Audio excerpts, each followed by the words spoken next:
Long before the word selfie ever appeared on a screen, people were already fascinated with their own reflections. Humans have always been curious about how they look, how they are perceived, and how they exist in the world. From polished obsidian mirrors in ancient civilizations to oil-painted self-portraits hanging in European galleries, the desire to capture oneself is far older than the smartphone. But the question remains, why do we call it a selfie? Let's find out right here on History of Simple Things.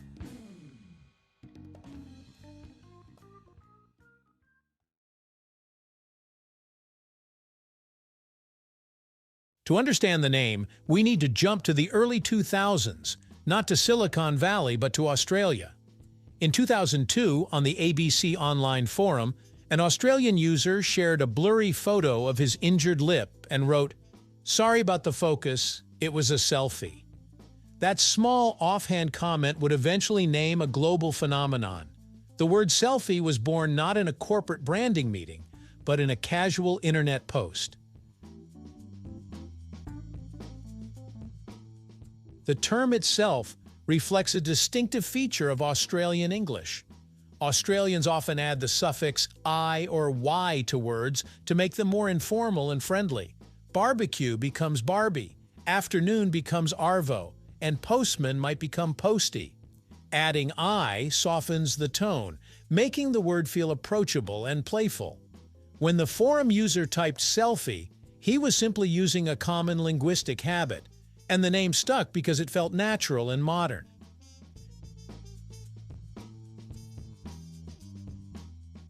The act of photographing oneself predates the internet by nearly 2 centuries.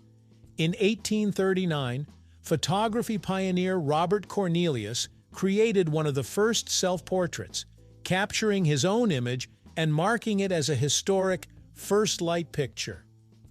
Long before smartphones, artists like Rembrandt and Frida Kahlo used self-portraits to explore identity and experience, proving that while the modern selfie may be casual and instant, the desire to document the self is timeless.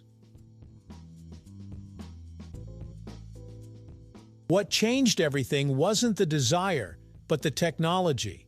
Portable cameras, popularized by Eastman Kodak's promise, "You press the button, we do the rest," made photography accessible to everyone. Later, digital cameras and smartphones, especially with front-facing features like those on the iPhone 4, turned self-photography into something instant and effortless, transforming it from a planned act into an everyday reflex. Social media amplified it further. Platforms like Instagram and Facebook created spaces where personal images weren't just stored, they were displayed, liked, and shared. A selfie was no longer just a photograph, it became a social signal. It could announce a new haircut, a vacation, a mood, or simply say, "I was here." The image turned into a form of communication. By 2013, the word selfie had grown so widespread that the Oxford English Dictionary named it Word of the Year. They reported that usage of the term had increased by over 17,000% in a single year. That statistic reveals something powerful. Language evolves when culture shifts. The world wasn't just taking more self-portraits. It needed a word to describe a new behavior shaped by digital life. Interestingly, the selfie also reshaped how we think about identity. In earlier eras, a portrait might be commissioned to represent status or legacy. A selfie, on the other hand, is often immediate and temporary. It captures the everyday self rather than the idealized one. Yet it also allows for curation, angles, filters, lighting, expressions. In that sense, a selfie sits at the intersection of authenticity and performance. It's both spontaneous and staged. The word selfie itself feels playful and approachable, unlike the more formal self-portrait, and that soft "I" ending helped it spread worldwide. Beyond vanity, selfies can strengthen social bonds, document milestones, explore identity, and even serve as political statements, turning a simple self-captured image into a powerful form of expression. There's also an anthropological angle. Humans are storytelling creatures, and the selfie is a modern storytelling tool. Instead of writing, "I'm at the beach," we show ourselves at the beach. Instead of describing a celebration, we hold the camera up and smile. The selfie collapses narrator and subject into one. We become both the storyteller and the story.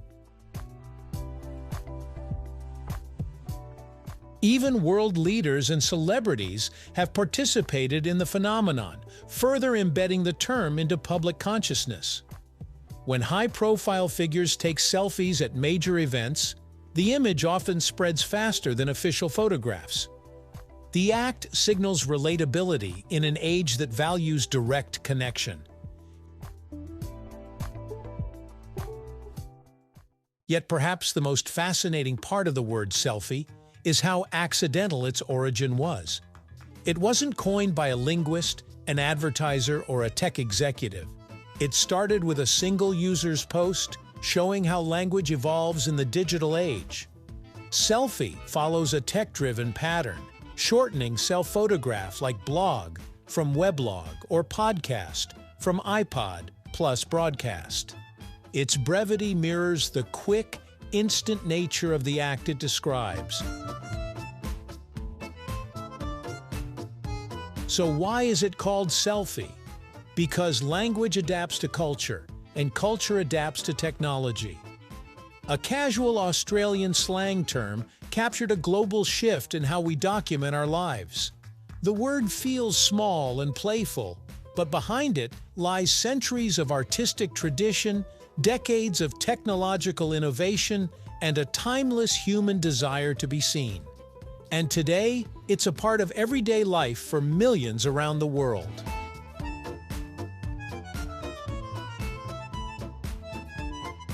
Thank you for watching. If you have suggestions for our next video, feel free to share them in the comments below. We'll be sure to give you an acknowledgement for your contribution.